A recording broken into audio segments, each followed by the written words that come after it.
So it's coming to that time of year again, when the lights go up, gifts are given, but a lot of people go along blindly with a lot of the traditions. So here are 10 random Christmas facts you may not know. Number 10. Mistletoe.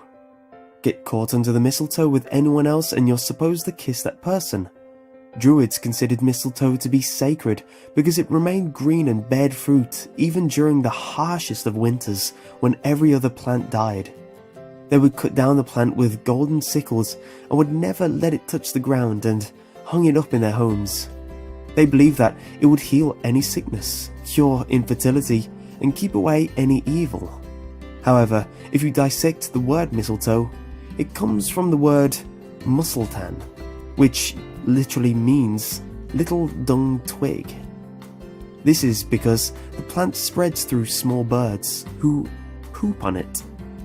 Think about that next time you kiss your beloved under the mistletoe. Number 9. Christmas crackers. During Christmas dinner, the British wear paper crowns that are stored in a tube called crackers. It baffles me, I didn't know this was not a worldwide thing.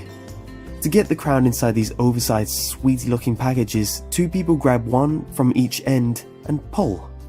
It acts almost like a wishbone because when the cracker pops open, it breaks unevenly and the one who gets the bigger part gets the crown inside. And often it comes with a really punny joke and a small toy prize. Number 8. Krampus. The Krampus was Santa Claus's darker counterpart. While Santa would give well-behaved children gifts, he would leave punishments up to the Krampus. Krampus would punish ill-behaved children by swatting them with a switch for however many times they were misbehaving. And if the child was just insufferable, he would give them their lashings, stuff them in his sack, and drag them back to his lair. This was to scare children into behaving during the year. Number 7. Mall Santa. In the United States, there are around 20,000 rent-a-Santas. These are Santas you can find in the malls, grocery stores, and other businesses. These Santas go through seasonal training. They are taught how to keep their jolly attitude during the very stressful season. They are also told what foods they should avoid, mainly beans, onions, and anything garlicky for their lunch breaks. Number 6. Reindeer. It's always been a topic of debate on the gender of Santa's reindeer.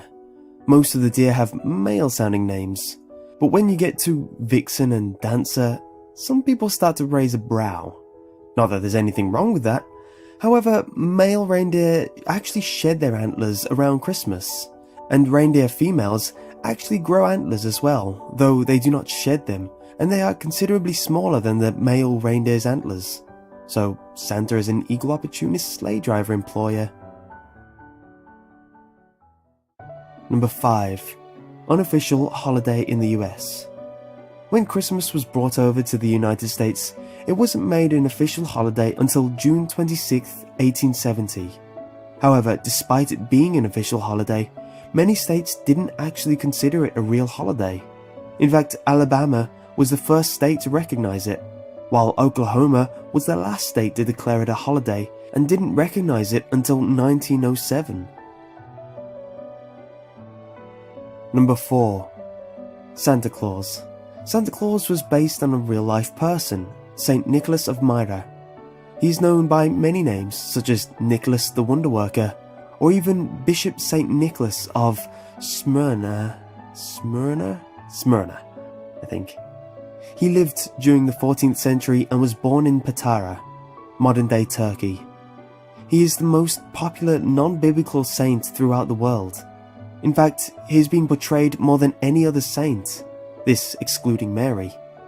Ironically, he is the patron saint of banking, pawnbroking, orphans, royalty, New York City, and the most odd pirating, butchery, thievery, and sailing? Can you see Santa Claus dressed as a pirate now?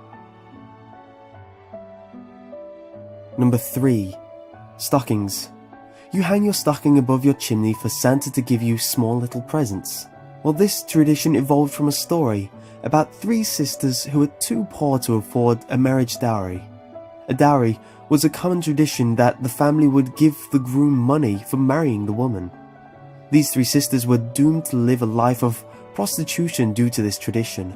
However, the wealthy bishop of St. Nicholas of Smyrna went down their chimney one night and filled their stockings, which were hung over the fireplace to dry, with gold coins. Number 2. The All-Father is Santa. Even before St. Nicholas, there was someone else who was considered a precursor to our modern-day Santa. That would be the Viking god Odin, the All-Father. According to the myth, Odin would ride his flying, 8-legged horse, Sleipnir, during the winter. He would visit children all over and give both gifts and punishment for how they had behaved throughout the year. The children would leave their boots and stockings out filled with treats for Sleipnir. Number 1. Santa's Elves. Many European countries believe that spirits, both good and evil, were active during the 12 days of Christmas. These spirits eventually evolved into Santa's elves, especially under the influence of Clement C. Moore's The Nightmare Before Christmas. No, not the Tim Burton one.